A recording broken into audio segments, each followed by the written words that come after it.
23 मार्च 2012 को NASA mission control ने space में मौजूद इंटरनेशनल स्पेस स्टेशन के क्रू को रेडियो पे बताया कि बहुत सारे माइक्रो मीटियोराइट्स 6 मिनट बाद आईएसएस से टकराने वाले हैं। इस रेडियो मैसेज ने पूरे आईएसएस में भगदड़ मचा दी।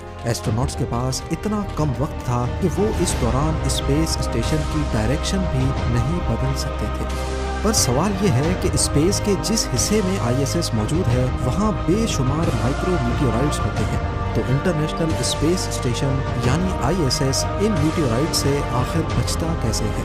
380 गाड़ियों जितने वजनी आईएसएस की डायरेक्शन चेंज करने के लिए बिना फ्यूल और बिना अर्थ से मदद लेकर ये काम कैसे सर अंजाम दिया जाता है। एक फुटबॉल फील्ड जितने बड़े आईएसएस को अर्थ से स्पेस में कैसे ले जाया गया, और जब आईएसएस अर्थ की दूसरी साइड पे होता है तो उसके साथ डॉलर्स या फिर 12,375 अरब रुपयों की लागत से तैयार किया गया आईएसएस स्पेस में इंसानों का एक ऐसा घर है जिसकी एग्जाम्पल इतिहास में कहीं नहीं मिलती।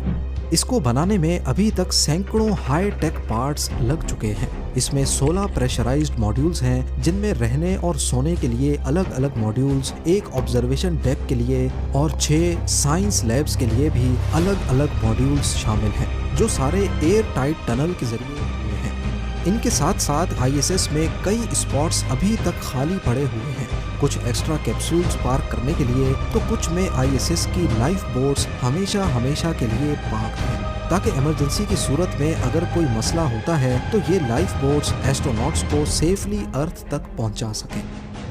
इंटरनेशनल स्पेस स्टेशन अब तक का बनाया जाने वाला सबसे बड़ा स्पेस स्टेशन है।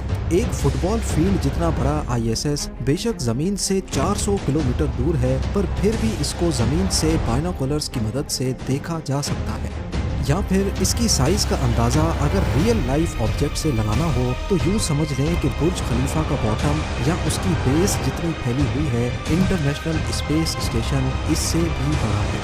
आईएसएस का टोटल वजन 4,60,000 kg है। ये इतना ही वजन है जितना 380 गाड़ियों या फिर 25 पैसेंजर बसेस का होता है। पर सवाल ये है कि इतना वजनी और इतना बड़ा आईएसएस स्पेस में गया कैसे।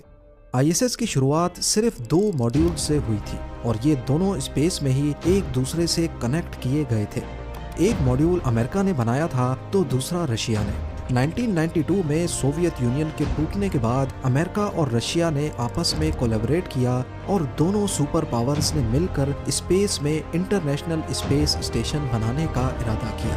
पहले रशिया ने जारिया नाम का मॉड्यूल स्पेस में भेजा और उसके बाद अमेरिका ने अपना यूनिटी उसके पीछे रवाना किया। 27,000 किलोमीटर पर आवर की स्पीड से उड़ते हुए यूनिटी ने जारिया का पीछा किया।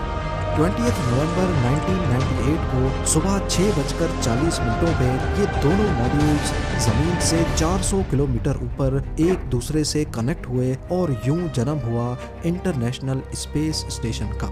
तब से लेकर पिछले 26 सालों में पूरी दुनिया के इंजीनियर्स ने मिलजुल कर अपने अपने मॉड्यूल्स बनाए और उनको रॉकेट्स के जरिए स्पेस में भेजकर आईएसएस से कनेक्ट किया।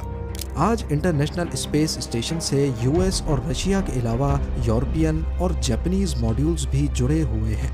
ईयर 2000 से लेकर आज तक आईएसएस में 24 सालों से कोई एक भी दिन ऐसा नहीं गुजरा जिसमें ये खाली हुआ हो। हर वक्त इसमें किसी न किसी कंट्री के एस्ट्रोनॉट्स मौजूद होते हैं।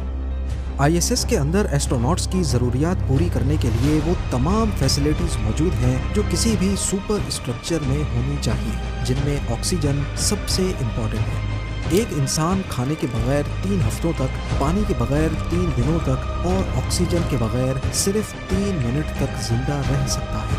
ज़मीन से 400 किलोमीटर ऊपर जहाँ ना एटमॉस्फेयर है ना ही सांस लेने के लिए ऑक्सीजन, वहाँ आईएसएस के लिए सबसे बड़ा चैलेंज एस्ट्रोनॉट्स को फ्रेश ऑक्सीजन प्रोवाइड करके देना है।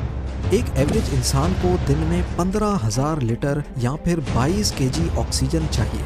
आईएसएस में रहने वाले 9 एस्ट्रोनॉट्स के लिए दिन में करीब 200 केजी ऑक्सीजन की फराहमी वाकई एक बहुत बड़ा चैलेंज है। यहाँ एस्ट्रोनॉट्स के लिए कई दिनों की ऑक्सीजन सप्लाई टैंक्स में मौजूद होती है, ताकि अगर सिस्टम फेल हो जाए तो ऑक्सीजन की सप्लाई अर्थ से रॉकेट्स आने तक इतनी हो कि एस्ट्रोनॉट्स जिंदा रह सकें। आज टेक्नोलॉजी इतनी एडवांस्ड हो चुकी है कि सिर्फ 6 घंटों में अर्थ से आईएसएस तक ऑक्सीजन सप्लाई पहुंचाई जा सकती है, पर सिर्फ उस कंडीशन में अगर रॉकेट लॉन्च कामयाब हो। ये तरीका है तो अच्छा, लेकिन बहुत कॉस्टली है।